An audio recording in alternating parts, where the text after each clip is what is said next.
안녕하십니까 동문 여러분. 민동이 간다 29회 물리학과 91학번 김성민 동문을 만나러 왔습니다. 김성민 동문, 카메라 보고 우리 동문들께 인사 한번 해주시죠. 네, 물리학과 91학번 김성민입니다. 반갑습니다. 김성민 동문하고 이렇게 마주 앉아서 이야기한 게 처음 같아요. 독대를 한 적은 없는 것 같고요. 그쵸? 전체 뭐 행사 끝날 때 풀이할 때는 네. 네. 계속 보긴 봤는데 어쨌든 오늘 경성대가 낳은 세계적인 음향 감독, 음향 엔지니어 김성민 동문을 이렇게 모시고 이야기하게 되어서 대단히 영광스럽게 생각합니다. 김성민 동문에 대해서 인터뷰지를 받아서 읽어봤거든요. 뭐가 엄청 많더라고요. 이거 보고 제가 한 20년 만에 들어봤는데 개구장이라는 이름을 들었습니다. 부경기회. 거기에 입사를 했어요. 네. 개구장이는 원래 입대하기 전에 먼저 입사를 했었어요. 네. 입사를, 군대 가기 전에? 네, 입사를 하고 이제 개구장이에서 부산 쪽만 음향사업부를 신설을 하고 개구장이가 전국에 다 있는 거예요? 네. 개구장 입사하고 3개월 만에 영장이 나와서 군 입대를 해야 되는데 이게 이제 사업부 만든 초기라서 바로 빠지기가 좀 그래서 행정고시 시험을 응시를 하고 국가고시는 1차 시험 발표까지는 맞아. 연기가 되니까 3개월 입대 연장하고 6개월을 근무하고 군대를 간 거죠. 그리고 제대 후에 재입사할 때 선배들이 말렸죠. 왜? 굳이 이 회사에 입사를 해야겠느냐. 어느 선배들이? 개구장이 개구장이 선배들이 말렸다고? 입사를 이제 만료했죠. 자기 회사에 입사하는 걸? 네. 왜? 힘들고 과연 이게 전망이 있는 일일까? 뭐 다른 데 가서 일해라 뭐 이런 느낌. 어쨌든 제가 직업으로서 출근했던 첫 회사였고 또 그 회사를 만들 때 뭐 저도 역할을 했었기 때문에 좀 애정이 있어가지고 그럼 또 1년만 해보겠다. 그래서 1년을 다니고 왜 입사를 만료했는지 알겠더라고요. 왜? 안 되겠더라고요. 회사가? 이 회사는 안 되겠더라고요. 그래서 이제 그때 당시에 이제 조직 개편 정리하고 저는 정리하고 나오고 다시는 음향 안 하려고 음향 자체를 직업으로서는 이제 그만두려고 생각을 했었습니다. 그럼 왜 다시 한 거예요? 다시는 음향 안 한다고 그만뒀는데 그 친구 회사에서 그때 사상을 내내실 때 야외 공연장 공사를 맡으면서 일주일만 도와달라 그래서 공사 도와주고 저는 군대에 있을 때 이제 관사 보일러 관리를 했었기 때문에 보일러랑 에어컨 하면 겨울에는 보일러하고 여름에는 에어컨 하면 되겠다 그 생각을 굳히고 이제 결혼 준비를 하고 있었는데 공사가 오늘 끝나고 내일이 오픈인데 운영할 감독이 안 구해져 있다 보니까 한 달만 도와달라고 해서 그 야외 무대에서 음향 조명을 혼자 하다가 한 달이 두 달, 세 달 뭐 그러다 1년 반을 거기 있었죠. 르네시 때? 네. 그래서 1년 반을 있는데 이게 뭐 쇼핑몰의 공연이라는 게 무대라는 게 처음에는 밴드 공연이 있어서 좀 버틸 수 있었는데 나중에는 역시나 락 음악이 그렇게 대중들이 선호하는 장르가 아니다 보니까 내 댄스라든지 노래자랑 이걸 매주 목금토일 이벤트를 하는데 한 달 동안 같은 일을 끊임없이 반복을 하니까 나중에는 미치겠더라고요. 그래서 기왕 음향을 안 하겠다고 마음 먹었다가 1년 반 가까이를 쇼핑몰에 감독으로 있었는데 할 거면 제대로 해야 되겠다 마음 먹고 그게 계기가 돼서 이제 알파 사운드라는 회사를 창립을 했죠. 친구 한 명이랑. 그렇게 해서 이제 알파 사운드라는 걸 설립을 했어요. 2001년도에. 이게 2020년까지 계속 운영된 알파 미디어랑 같은 회사잖아요. 그죠? 그렇죠. 네, 상호만 바뀌었으니까. 네. 아니 이게 엄청 크지 않았어요? 회사가? 제일 많았을 때는 23명 정도 있었습니다. 23명? 부산 한강 이남에서는 제일 큰 회사였고요. 뭐 매출, 직원 수, 그다음 하는 일의 종류들, 뭐 콘서트 방송, 락 페스티벌, 연극, 뮤지컬 다 들어. 음향 네, 전문. 네, 음향만. 그럼 그렇게 해서 했던 것 중에 제일 큰 행사 같은 걸 이야기하면 어떤 거예요?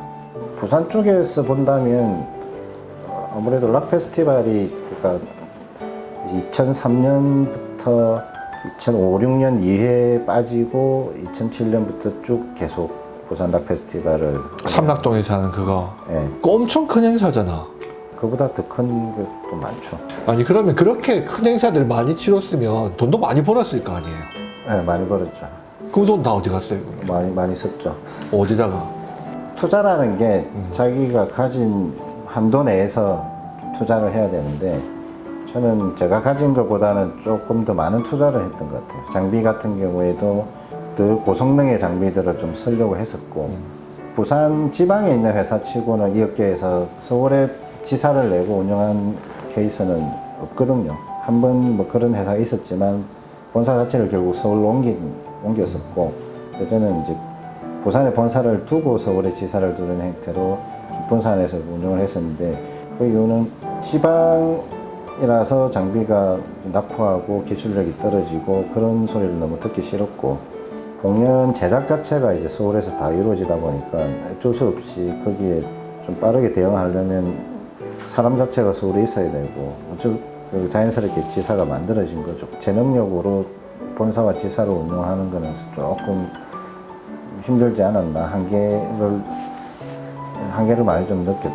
근데 이렇게 어쨌든 큰 행사도 많이 하고 잘 됐었는데 왜 좀 이렇게 이런 표현하기 그렇지만 경성대 민주동문회 최대 빚쟁이로 그럼 결정적인 원인은 코로나고요. 코로나 때문에 어쨌든 회사를 접었으니까. 행사가 다 줄어들고 취소되니까 네.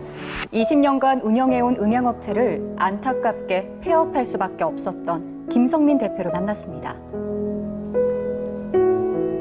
회사를 운영한 지는 20년이 넘었고요. 음향을 직업으로 선택한 거는 한 24년 정도. 최근에는 가족과 함께 많은 시간을 보내고 있습니다. 길게는 20년 가까이 한 직원들, 저 포함 거의 20명 가까이 되는 이제 직원들이 결국은 이제 뿔뿔이 흩어졌고, 방송 기술이라는 게 공연 예술 기술도 그렇고 습득하는데 꽤 많은 시간이 필요합니다. 5년에서 뭐 최소한 10년 정도. 그 정도 숙달이 돼야만이 어느 정도 공연 현장을 책임지는 책임자가 될 수 있는데 그 기술들을 이제 다 포기를 해야 되는 거죠. 힘들게 습득한 기술력들이 이제 다른 직업군으로 넘어간다는 게 너무 안타깝고요. 그리고 돈을 많이 벌기 위해서 이 일을 했다기보다 공연이 좋고 무대가 좋아서 다들 이 일을 시작했는데 그거를 떠날 수밖에 없는 사실이 안타깝습니다. 근데 왜 이렇게 밝아요 사람이?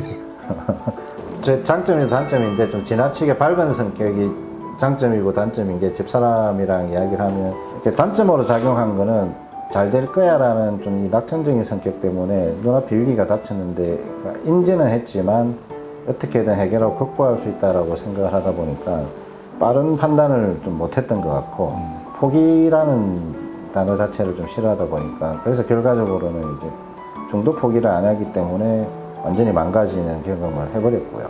이게 장점이라면 뭐 그럼에도 불구하고 워낙 잘 될 거라는 생각을 가지고 이제 살다 보니까 집사람도 그냥 그 성격이니 망한 거, 그 성격이니 망하고도 다시 재기하고 버티고 살 수 있다 뭐 이런 이야기를 하더라고요.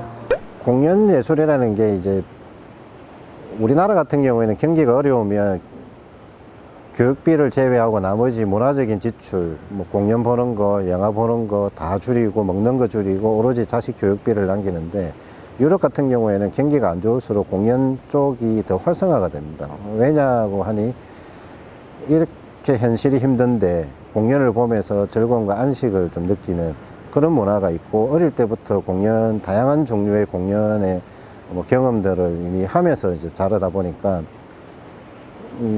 공연이 가지는 줄 수 있는 에너지와 힘을 그 친구들은 어릴 때부터 이미 가지고 있고요. 공연을 좀 저는 많이 보기를 바라요. 어떠한 형태의 공연이든 문화를 소비한다는 거, 그 속에서 이제 뭐 감동을 받을 수도 있고 그런 좋은 기억들 그리고 상상력들이 삶의 위기가 닥쳤을 때 극복할 수 있는 운동력이 저는 될 수 있다고 생각하거든요.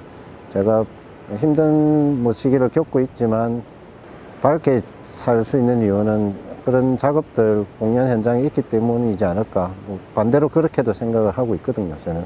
그래서 결국 문화라는 게 이 감수성, 철학, 뭐 보이지 않는 것에 대한 투자이긴 한데 힘들더라도 보이는 것뿐만 아니라 보이지 않는 것에도 좀 투자를 하고 공을 들이기를 바랍니다.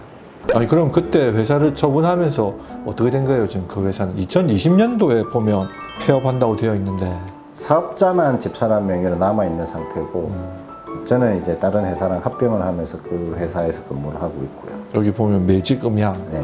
이게 부산에서- 한때는 1, 2위를 다퉜던 회사. 지금도 부산 경남에서 제일 큰 이 회사입니다. 회사가. 네, 경쟁했던 회사죠. 저랑.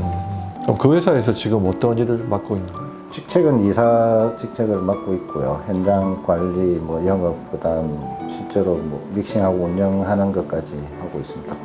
근데 그 회사 일 말고 또 다른 거 하고 있다고 여기 보면 적혀 있거든요.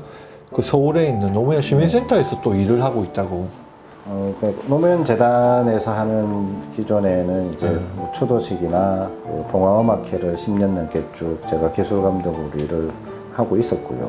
지금도? 네, 지금도 계속, 하고 예, 있고. 그러니까 재단에서 하는 행사들은 대부분 제가 뭐 도면 작업부터 현장 공정 관리까지 하고 있고, 종로구 원서동에 노무현 시민센터가 이제 건립될 때 초기에 이제 공연장 관련해서 자문을 했었고요. 자문 이후에는 공사 진행될 때 이제 감리를 하고, 준공 이후에는 비상근으로 기술 감독을 하고, 재단 기획 공연이나 좀 중요한 큰 공연들이 있을 때 가서 음향을 제가 직접 운영을 하고 있습니다. 그 매직 음향에 소속돼서 일을 하면서 네. 이것과는 별개로 네. 그 옛날 알파 미디어라는 사업자를 가지고 노무현 시민센터랑 용역 계약을 체결해서 거기서도 일을 봐주고 있고. 네, 그 상호는 이제 알파 사운드로 회귀를 했는데, 알파 사운드. 네. 네. 그 매직 음향이랑 합병을 할 때 이제 전제 조건이 노무현 재단 일은 무조건 할 수 있는 조건으로, 그리고 뭐 그쪽 일들은 이제 별개의 일로 두 군데 출근을 하고 있는 거죠. 알파 사운드를 정리하고 매직 음향에 입사할 때 이제 조건이 다른 모든 일들은 다 할 수 있어도 하되 노무현 재단 일만큼은 무조건 저는 가야 됩니다. 최우선적으로 재단 일은 할 수 있게 해주십시오.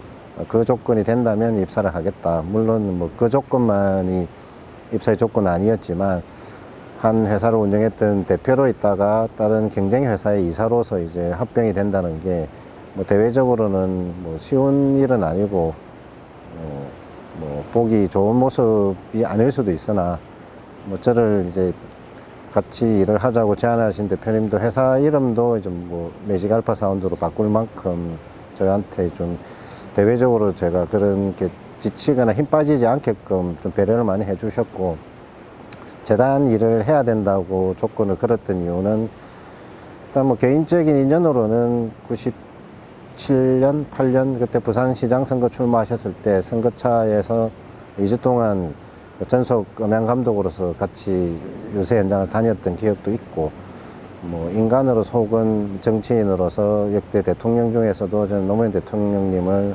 가장 존경하고 좋아하는 분이고, 아쉬움이 남는다면 봉하마을 귀향하셨을 때 살아 계셨을 때는 사실은 얼굴을 못 뵀습니다. 돌아가시고 나서 2주기 추도식부터 전체 추도식, 추모음악회, 그 뒤에 만들어진 봉화음악회의 제작을 총괄하는 기술 감독을 지금까지 해오고 있고, 뭐 현재로서는 노무현 센터의 이제 기술 감독 역할까지 하고 있습니다. 애하고도 나중에 뭔가 아들하고 같이 할 생각이 있는 거예요? 본인은 모르겠습니다. 물어보지는 않았는데, 저는 이제 나중에 원래도 꿈이 발명가였고, 제가 제품 개발 노트가 따로 있거든요. 발명 노트가 있는데 거기에 이제 만들고 싶어 하는 것들이 몇 가지가 있고, 그 중에서 아들 전공이 컴퓨터 공학과다 보니까 좀 프로그래밍을 해야 되는 부분이 있어서 그런 경우랑 그다음 앱 개발 같은 경우는 이제 뭐 아들한테 이제 발주를 주고 본인이 돈 받고 해주겠죠. 아, 그럼 네. 앞으로 계속 음향 관련된 일을 계속 할 거다 이런 건 아닌 거예요?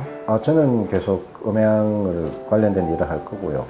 그러니까 사업가로서 음향회사를 운영하는 사업가가 지금까지의 최근 20년의 제 직업이었고 모습이었다면, 지금은 이제 실제로 그 음향 기술력을 가진 엔지니어로서 사는 걸 목표로 하고 있고 공부를 좀 많이 하고 있습니다.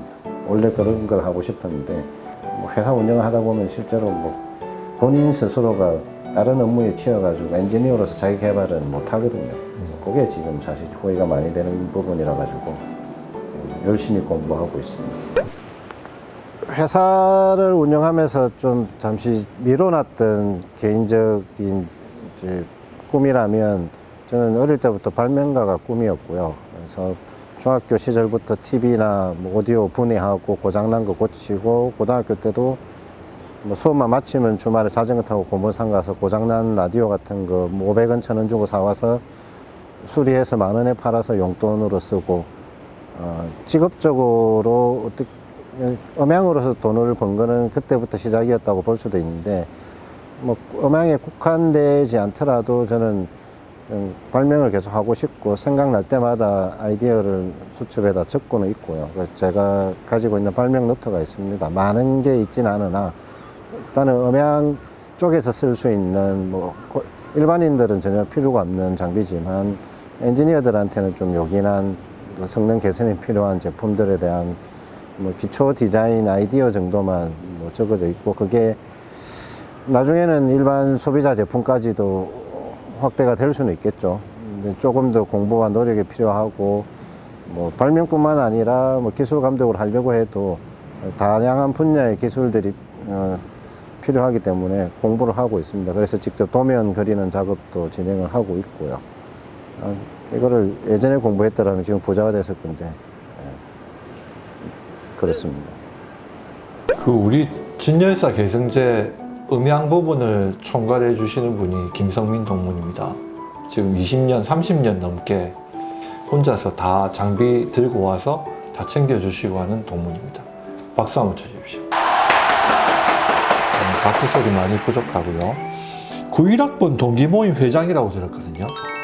뭐 선거를 통해서 뽑힌 것도 아니고요. 사실 얼떨결에 된 건데, 이게 아시다시피 직업의 특성상 좀 출장이 많다 보니까 모임 자체를 좀 열기가 좀 힘듭니다. 그래서 가능하면 그 진열사 개성제 때 학번 모임을 좀 하고 싶으나, 이게 또 다른 데 모임도 있고 여러 가지 모임들이 있다 보니까 제대로 못했죠. 한 번 개성제 때 91학번 분계를 한 번 했었습니다. 그때 이제 하다 보니까 뽑혀버려가지고 그 뒤로 그 모임을 못하니까 회장단 선출을 못했죠. 아, 따로 모임을 지금 안 하고 있네요. 네, 정기적인 모임은 없고 단톡방은 개설되어 있고, 단톡방 활발한가요? 주로 이제 경조사 위주로, 그리고 가끔 이제 말초기도 그렇고 농산물들 이제 잼이라든지 그런 부분들 사기도 하고, 뭐 판매에 대한 홍보를 하기도 하고. 근데 제가 모임 자체를 적극적으로 좀 하지는 못했죠. 불량 회장이죠. 뭐 어쨌든 91학번 동기들 환갑 전에는 한번 만나는 자리를 마련하겠습니다. 그 마지막으로 동문들에게 하고 싶은 이야기 있으면 한마디 하시죠.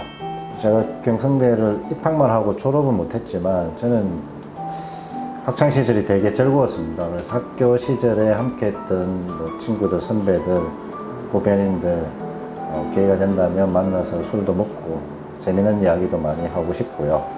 저는 아주 인생을 스펙타클하고 드라마틱하게 즐겁게 잘 살고 있습니다. 대한민국에서 제일 밝은 놈입니다. 건강하십시오.